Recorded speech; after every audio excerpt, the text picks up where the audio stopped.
Hello, everyone, and welcome back to Soft Stories. I'm Stratton, and this is Pepper, and today we are going to be beginning a new reading, or rather, perhaps more accurately, I could say, going back to a world we have visited before. Because today we are reading Mary Poppins Comes Back by P.L. Travers.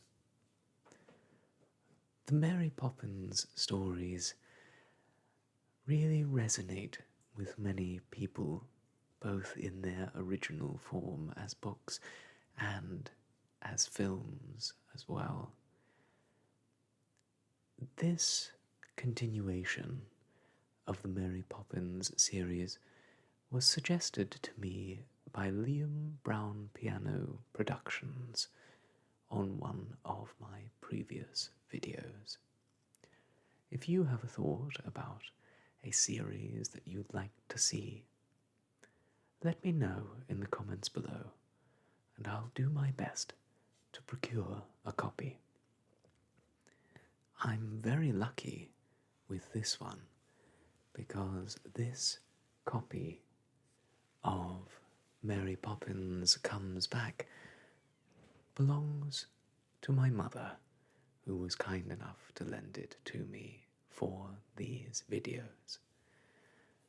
This copy of the book was published in 1963. Fantastic.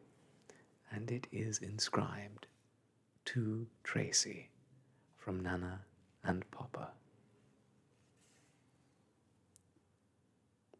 With that said, let's dive right in to the first chapter, The Kite.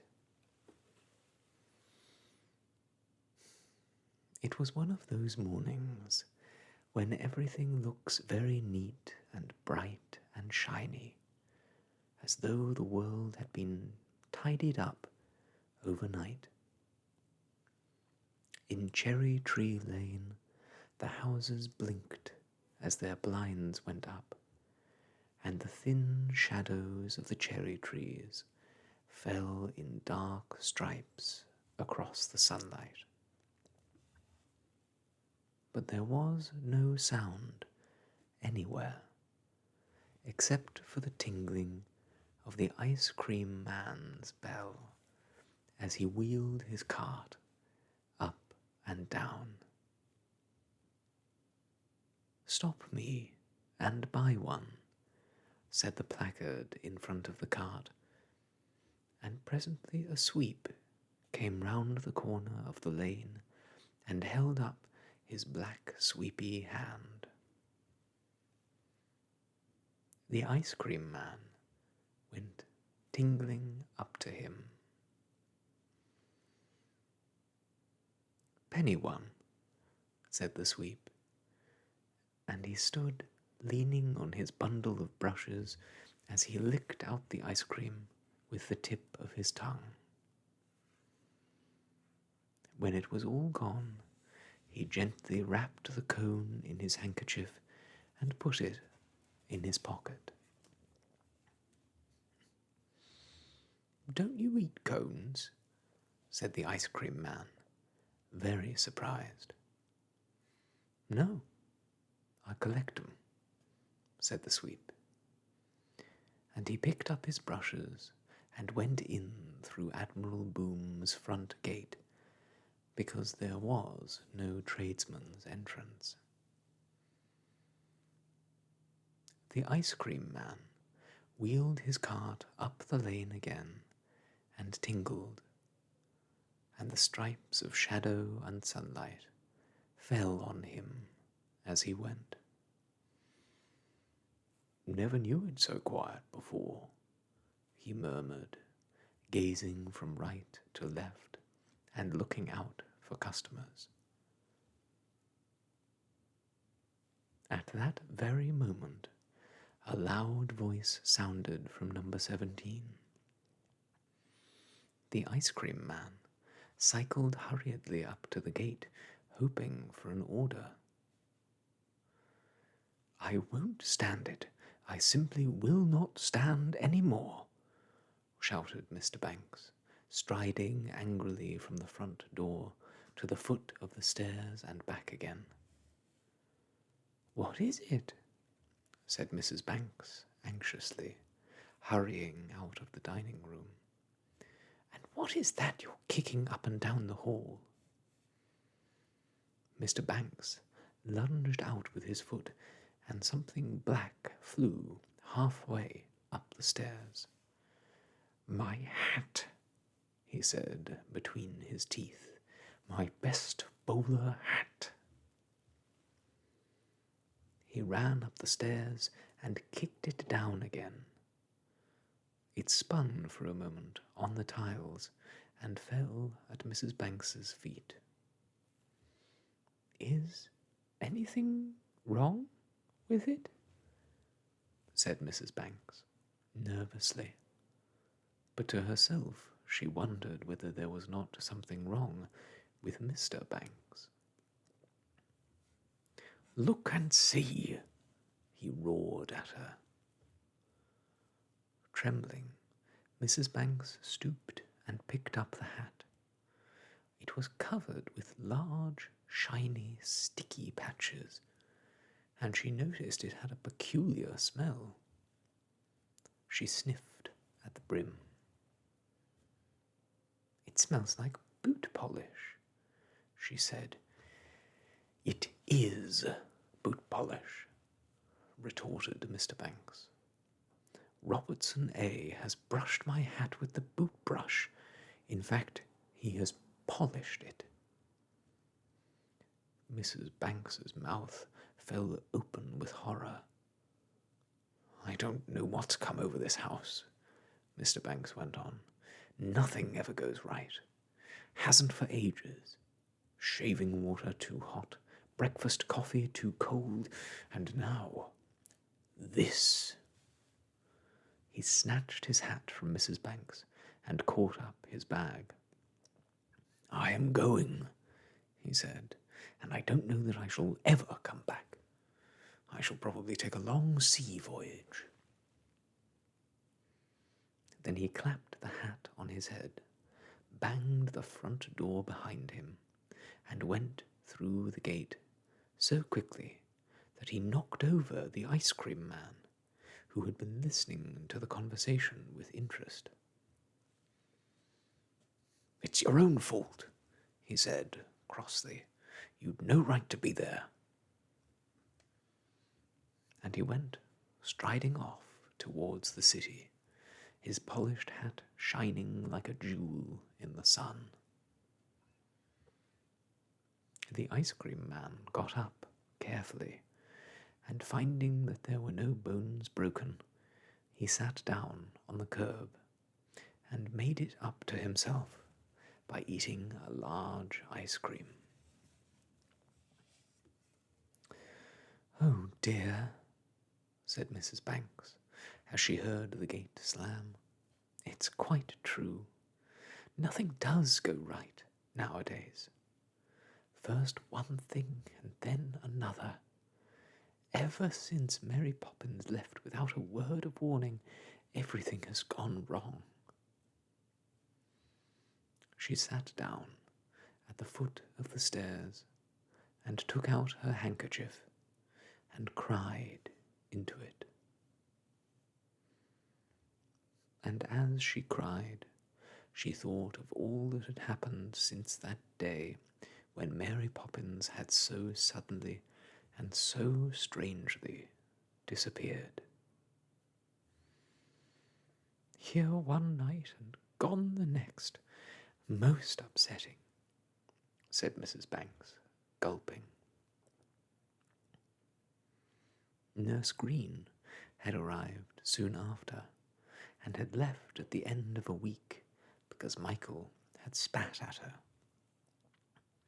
She was followed by Nurse Brown, who went out for a walk one day and never came back.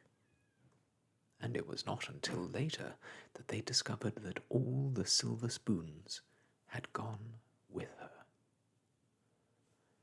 And after Nurse Brown came Miss Quigley, the governess, who had to be asked to leave because she played scales for 3 hours every morning before breakfast, and Mr. Banks does not care for music.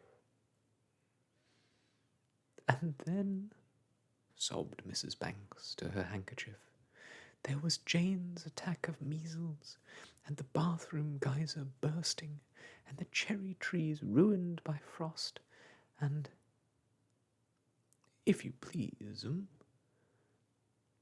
Mrs. Banks looked up to find Mrs. Brill, the cook, at her side. The kitchen flue's on fire, said Mrs. Brill gloomily. Oh dear, what's next? Cried Mrs. Banks. You must tell Robertson A. to put it out. Where is he? Asleep, in the broom cupboard. And when that boy is asleep, nothing will wake him. Not if it's an earthquake or a regiment of tom-toms, said Mrs. Brill, as she followed Mrs. Banks down the kitchen stairs. Between them, they managed to put out the fire, but that was not the end of Mrs. Banks's troubles. She had no sooner finished luncheon than a crash, followed by a loud thud, was heard from upstairs. What is it now? Mrs. Banks rushed out to see what had happened. Oh, my leg, my leg! Cried Ellen, the housemaid. She sat on the stairs, surrounded by broken china, groaning loudly. What is the matter with it? Said Mrs. Banks sharply. Broken, said Ellen dismally, leaning against the banisters. Oh, nonsense, Ellen. You've sprained your ankle, that's all. But Ellen only groaned again. My leg is broken. What'll I do? She wailed over and over again. At that moment, the shrill cries of the twins sounded from the nursery. They were fighting for the possession of a blue celluloid duck. Their screams rose thinly above the voices of Jane and Michael, who were painting pictures on the wall and arguing as to whether a green horse should have a purple or a red tail. And through this uproar there sounded, like the steady beat of a drum, the groans of Ellen the housemaid. My leg is broken. What shall I do? This, said Mrs. Banks, rushing upstairs, is the last straw. She helped Ellen to bed and put a cold water bandage round her ankle. Then she went up to the nursery. Jane and Michael rushed at her. It should have a red tail, shouldn't it? Demanded Michael. Oh, Mother, don't let him be so stupid. No horse has a red tail, has it? Well, what horse has a purple tail? Tell me that, he screamed. My duck, shrieked John, snatching the duck from Barbara. Mine, mine, mine, cried Barbara, snatching it back again. Children, children! Mrs. Banks was wringing her hands in despair. Be quiet, or I shall go mad. There was silence for a moment, as they stared at her with interest. Would she really? They wondered. And what would she be like if she did? Now, said Mrs. Banks, I will not have this behaviour. Poor Ellen has hurt her ankle, so there is nobody to look after you. You must all go into the park and play there till tea time. Jane and Michael, you must look after the little ones. John, let Barbara have the duck now, and you can have it when you go to bed. Michael, you may take your new kite. Now, get your hats, all of you.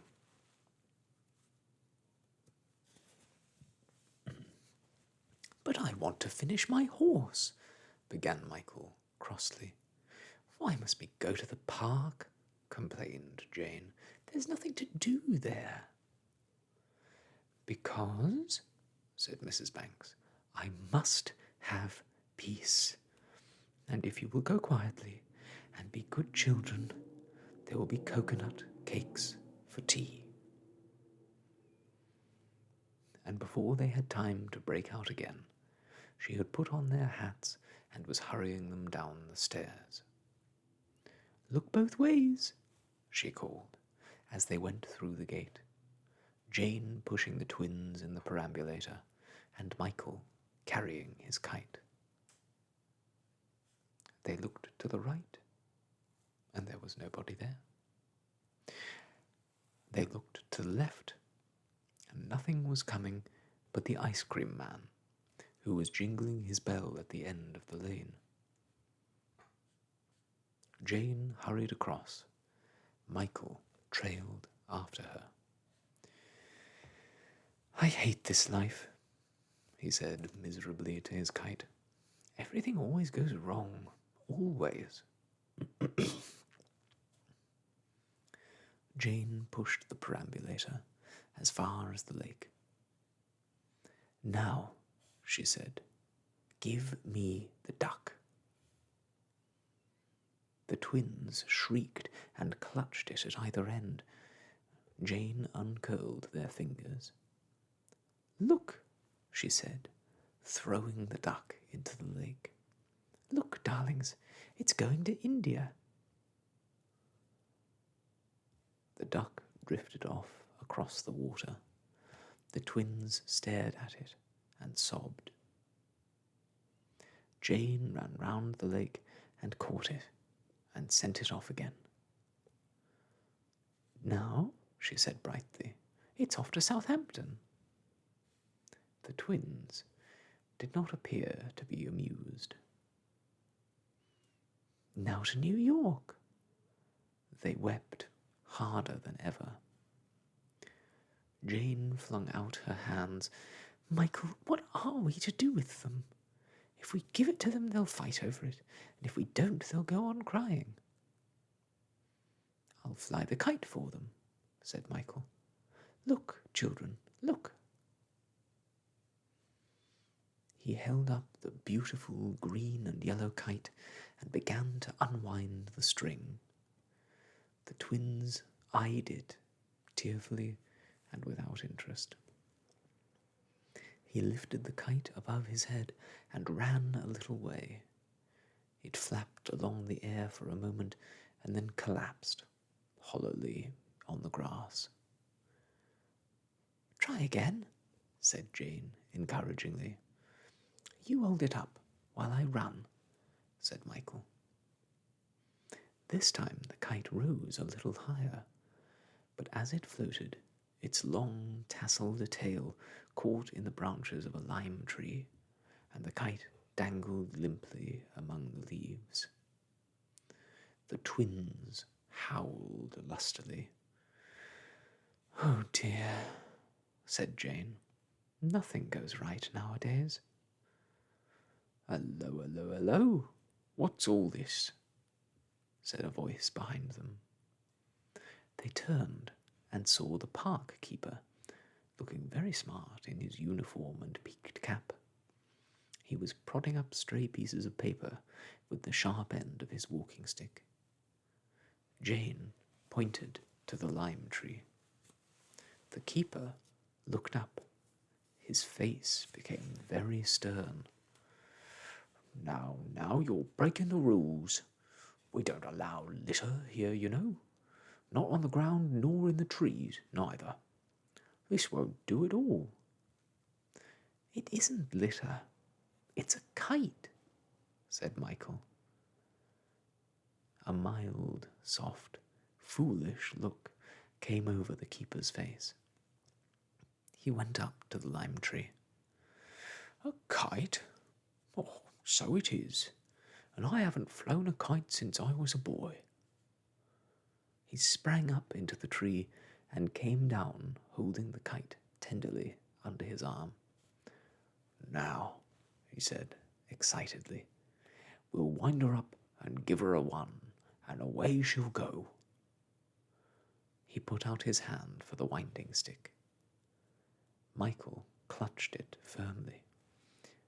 "Thank you, but I want to fly it myself." "Well, but you'll let me help, won't you?" said the keeper humbly, "seeing as I got it down, and I haven't flown a kite since I was a boy." "All right," said Michael, for he didn't want to seem unkindly. "Oh, thank you," cried the keeper gratefully. "Now, I take the kite and walk 10 paces down the green, and when I say go, you run. See?"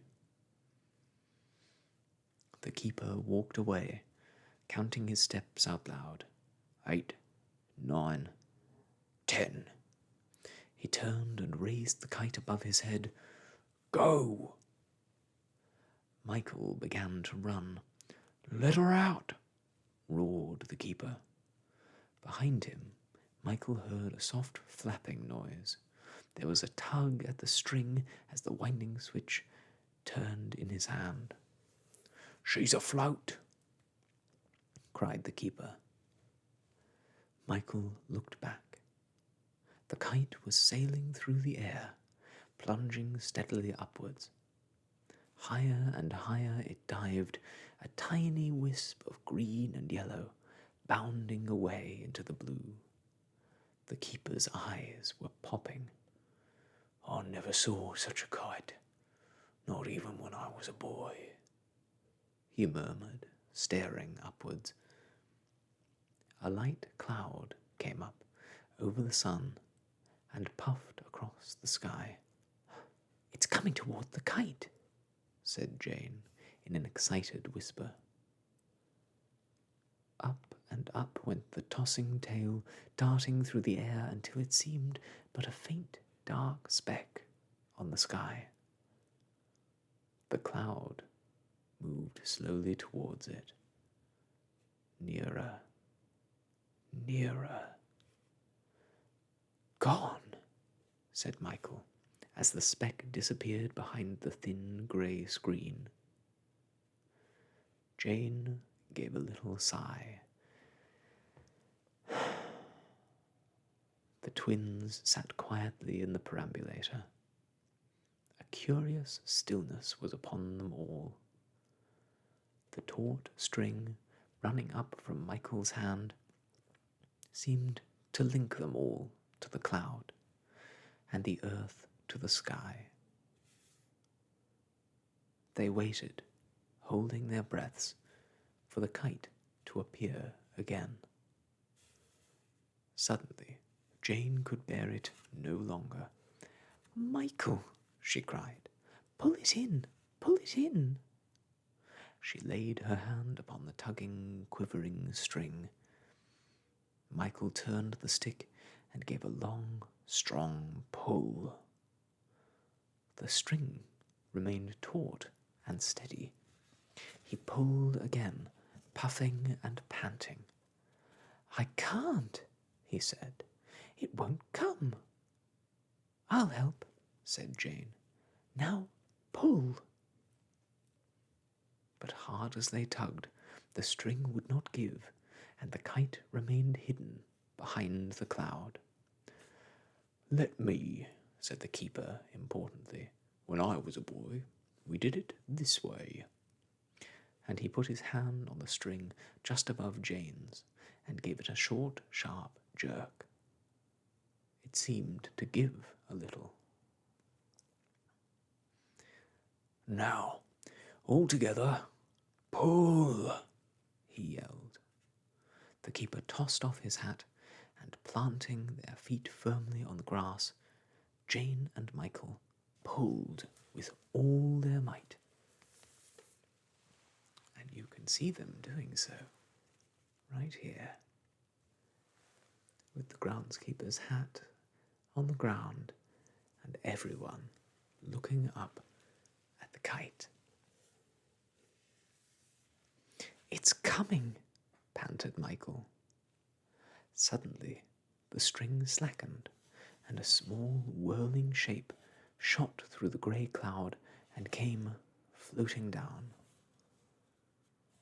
"Wind her up," the keeper spluttered, glancing at Michael. But the string was already winding round the stick of its own accord. Down, down came the kite, turning over and over in the air, wildly dancing at the end of the jerking string. Jane gave a little gasp. "Something's happened," she cried. "That's not our kite. It's quite a different one." It was quite true. They stared, and the kite was no longer green and yellow. It had turned colour, and was now navy blue. Down it came, tossing and bounding. Suddenly Michael gave a shout. "Jane, Jane, it isn't a kite at all. It looks like... "Wind, Michael, wind quickly," gasped Jane. "I can hardly wait." For now, above the tallest trees, the shape at the end of the string was clearly visible. There was no sign of the green and yellow kite, but in its place danced a figure that seemed at once strange and familiar. A figure wearing a blue coat with silver buttons and a straw hat trimmed with daisies. Tucked under its arm was an umbrella with a parrot's head for a handle, a brown carpet bag dangling from one hand, while the other held firmly to the end of the shortening string. And here, my friends, we can see the completed picture with the children and the groundskeeper on one end and an unmistakable figure on the other.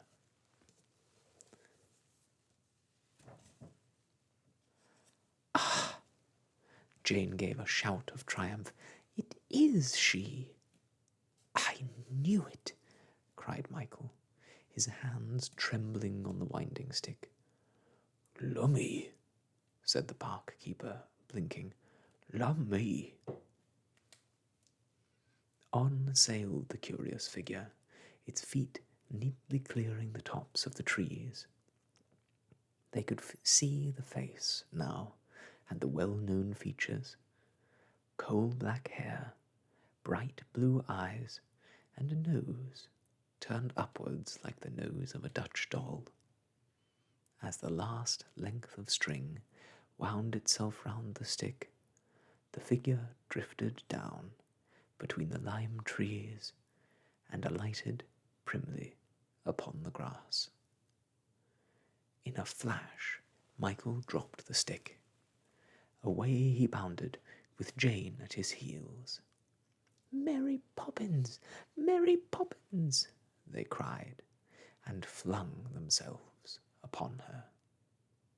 Behind them, the twins were crowing like cocks in the morning, and the park keeper was opening and shutting his mouth as though he would like to say something, but could not find the words. "At last, at last, at last!" shouted Michael wildly, clutching at her arm, her bag, her umbrella, anything, so long as he might touch her and feel that she was really true. "We knew you'd come back. We found the letter that said au revoir," cried Jane, flinging her arms round the waist of the blue overcoat. A satisfied smile flickered for a moment over Mary Poppins's face. Up from the mouth over the turned-up nose, into the blue eyes, but it died away swiftly. "I'll thank you to remember," she remarked, disengaging herself from their hands, "that this is a public park, and not a bear garden. Such goings-on! I might as well be at the zoo. And where, may I ask, are your gloves?" They fell back, fumbling in their pockets. "Put them on, please." Trembling with excitement and delight, Jane and Michael stuffed their hands into the gloves and put on their hats. Mary Poppins moved towards the perambulator. The twins cooed happily as she strapped them in more securely and straightened the rug. Then she glanced around. "Who put that duck in the pond?" she demanded, in that stern, haughty voice that they knew so well. "I did," said Jane. "For the twins. He was going to New York." "Well, take him out then," said Mary Poppins. "He is not going to New York, wherever that is, but home to tea." And slinging her carpet-bag over the handle of the perambulator, she began to push the twins toward the gate. The park keeper, suddenly finding his voice, blocked her way. "See here," he said, staring. "I shall have to report this. It's against the regulations. Coming down out of the sky like that. And where from, I'd like to know. Where from?" He broke off, for Mary Poppins was eyeing him up and down in a way that made him feel he would rather be somewhere else. "If I was a park keeper," she remarked primly, "I should put on my cap and button my coat. Excuse me." And haughtily waving him aside, she pushed past with the perambulator. Blushing, the keeper bent to pick up his hat. When he looked up again, Mary Poppins and the children had disappeared through the gate of number 17, Cherry Tree Lane. He stared at the path, then he stared up at the sky, and then down at the path again. He took off his hat, scratched his head, and put it on again. I never saw such a thing," he said shakily, "not even when I was a boy." And he went away, muttering and looking very upset. "Why, it's Mary Poppins," said Mrs. Banks, as they came into the hall. "Where did you come from? Out of the blue?" "Yes," began Michael joyfully. "She came down on the end—" He stopped short, for Mary Poppins had fixed him with one of her terrible looks. "I found them in the park, ma'am," she said, turning to Mrs. Banks, "so I brought them home." "Have you come to stay, then?" "For the present, ma'am." "But, Mary Poppins, last time you were here you left me without a word of warning. How should I know you won't do it again?" "You don't, ma'am," replied Mary Poppins calmly. Mrs. Banks looked rather taken aback. But will you, do you think?" she asked uncertainly. "I couldn't say, ma'am, I'm sure." "Oh," said Mrs. Banks, because at that moment she couldn't think of anything else. And before she had recovered from her surprise, Mary Poppins had taken her carpet-bag and was hurrying the children upstairs. Mrs. Banks, gazing after them, heard the nursery door shut quietly. Then, with a sigh of relief, she ran to the telephone. "Mary Poppins has come back," she said, happily into the receiver. "Has she indeed?" said Mr. Banks at the other end. "But perhaps I will too." And he rang off. Upstairs, Mary Poppins was taking off her overcoat. She hung it on a hook behind the night nursery door. Then she removed her hat and placed it neatly on one of the bedposts. Jane and Michael watched the familiar movements. Everything about her was just as it had always been. They could hardly believe she had ever been away. Mary Poppins bent down and opened the carpet bag. It was quite empty, except for a large thermometer. "What's that for?" asked Jane, curiously. "You," said Mary Poppins. "But I'm not ill," Jane protested. "It's 2 months since I had measles." "Open," said Mary Poppins, in a voice that made Jane shut her eyes very quickly and open her mouth. The thermometer slipped in. "I want to know how you've been behaving since I went away," remarked Mary Poppins sternly. Then she took out the thermometer and held it up to the light. "Careless, thoughtless, and untidy," she read out. Jane stared. Said Mary Poppins, and thrust the thermometer into Michael's mouth. He kept his lips tightly pressed upon it until she plucked it out and read, "A very noisy, mischievous, troublesome little boy." "I'm not," he said angrily.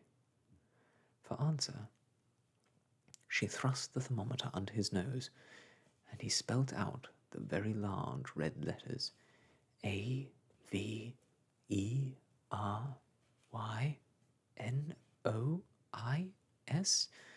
"You see?" said Mary Poppins, looking at him triumphantly. She opened John's mouth and popped in the thermometer. Peevish and excitable, that was John's temperature. And when Barbara's was taken, Mary Poppins read out the 2 words, "thoroughly spoilt." She snorted. "It's about time I came back." Then she popped it quickly in her own mouth, left it there for a moment, and took it out. "A very excellent and worthy person, thoroughly reliable in every particular." A pleased and conceited smile lit up her face as she read her temperature aloud. "I thought so," she said, priggishly. "Now, tea and bed." It seemed to them no more than a minute before they had drunk their milk and eaten their coconut cakes and were in and out of the bath. As usual, everything that Mary Poppins did had the speed of electricity. Hooks and eyes rushed apart, buttons darted eagerly out of their holes, sponge and soap ran up and down like lightning, and towels dried with one rub. Mary Poppins walked along the row of beds, tucking them all in. Her starched white apron crackled, and she smelt deliciously of newly made toast. When she came to Michael's bed, she bent down and rummaged under it for a minute. Then she carefully drew out her camp bedstead with her possessions laid upon it in neat piles. The cake of sunlight soap, the toothbrush, the packet of hairpins, the bottle of scent, the small folding armchair, and the box of throat lozenges. Also, the 7 flannel nightgowns, the 4 cotton ones, the boots, the dominoes, the 2 bathing caps, and the postcard album. Jane and Michael sat up and stared. "Where did they come from?" demanded Michael. "I've been under my bed simply hundreds of times, and I know they weren't there before." Mary Poppins did not reply. She had begun to undress.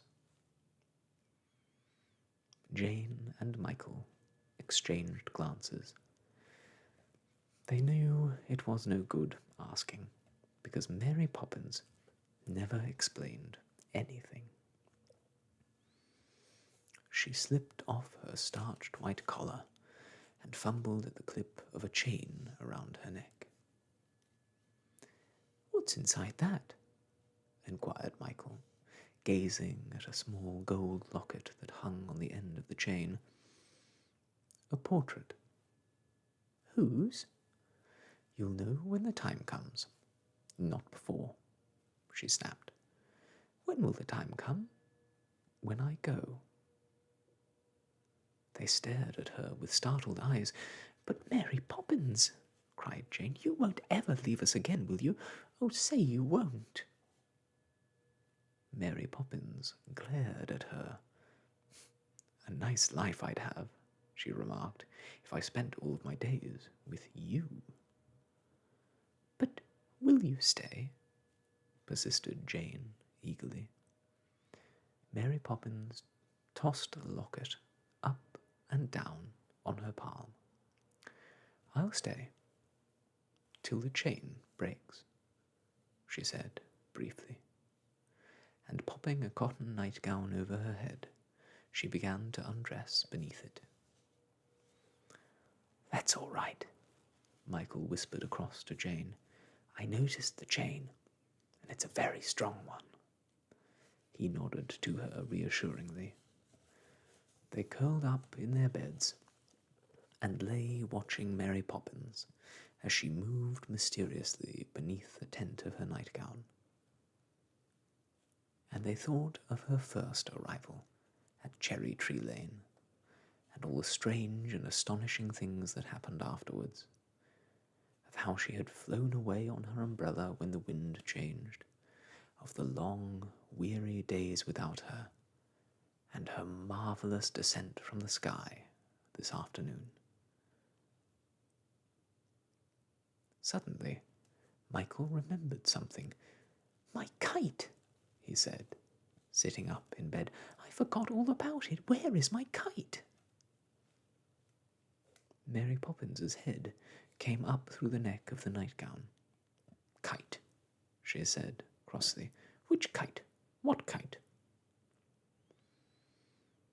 "My green and yellow kite with the tassels, the one you came down on at the end of the string." Mary Poppins stared at him.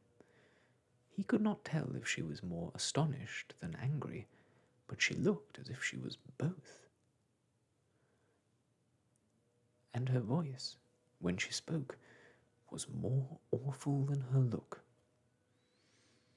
"Did I understand you to say that—" She repeated the words slowly between her teeth. "That I came down from somewhere, and on the end of a string?" But you did," faltered Michael. "Today, out of a cloud, we saw you. On the end of a string, like a monkey or a spinning top. Me? Michael Banks?" Mary Poppins, in her fury, seemed to have grown to twice her usual size. She hovered over him in her nightgown, huge and angry, waiting for him to reply. He clutched the bedclothes for support. "Don't say any more, Michael," Jane whispered warningly across from her bed. But he had gone too far now to stop. "Then where's my kite?" he said recklessly. "If you didn't come down, in the way that I said, where's my kite? It's not on the end of the string." "Uh-huh. And I am, I suppose?" she inquired with a scoffing laugh. He saw then that it was no good going on. He could not explain. He would have to give it up. No, he said, in a small, thin voice. No, Mary Poppins. She turned and snapped out the electric light. Your manners, she remarked tartly, have not improved since I went away. On the end of a string, indeed. I have never been so insulted in my life. Never. And with a furious sweep of her arm, she turned down her bed and flounced into it, pulling the blankets tight over her head. Michael lay, very quiet, still holding his bedclothes tightly. She did, though, didn't she? We saw her, he whispered presently to Jane. But Jane did not answer. Instead, she pointed towards the night nursery door. Michael lifted his head cautiously.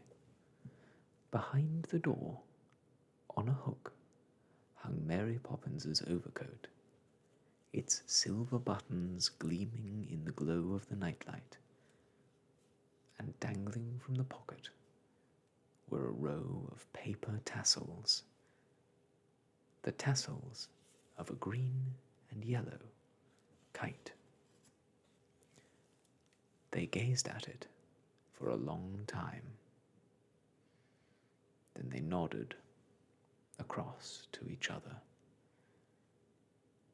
They knew there was nothing to be said, for there were things about Mary Poppins they would never understand. But she was back again. That was all that mattered. The even sound of her breathing came floating across from the camp bed. They felt peaceful and happy and complete. I don't mind, Jane, if it has a purple tail, hissed Michael presently. No, Michael, said Jane.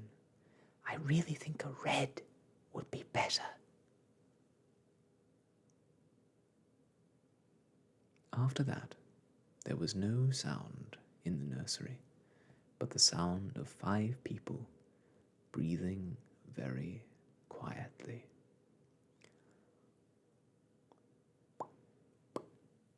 Went Mr. Banks's pipe. Click, click, went Mrs. Banks's knitting needles. Mr. Banks put his feet up on the study mantelpiece and snored a little. After a while, Mrs. Banks spoke. Do you still think of taking a long sea voyage? She asked. I don't think so. I'm rather a bad sailor, and my hat's all right now. I had the whole of it polished by the shoe-black at the corner, and it looks as good as new. Even better.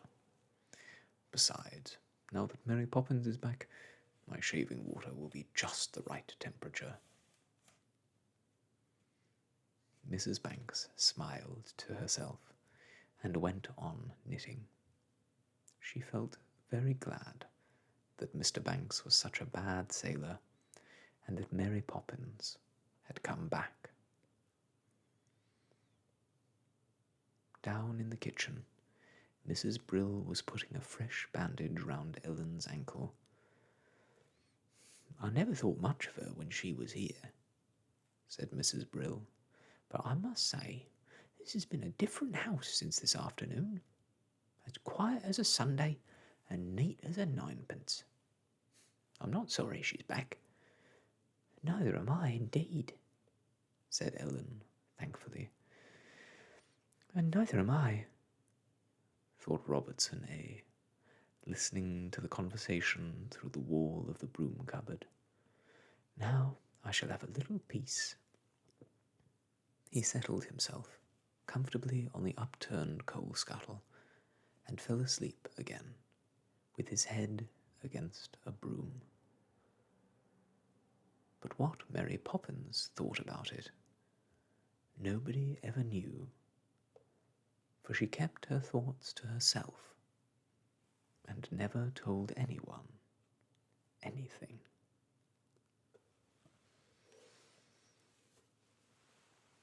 And that, my friends, is where I'll leave you for today.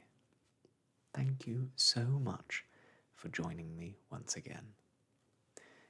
And thank you to those of you who have commented and left recommendations for readings. I look forward to one day getting to all of them. I'll see you all soon on Soft Stories. But until next we meet, I must leave you. I wish you all the best, and goodbye.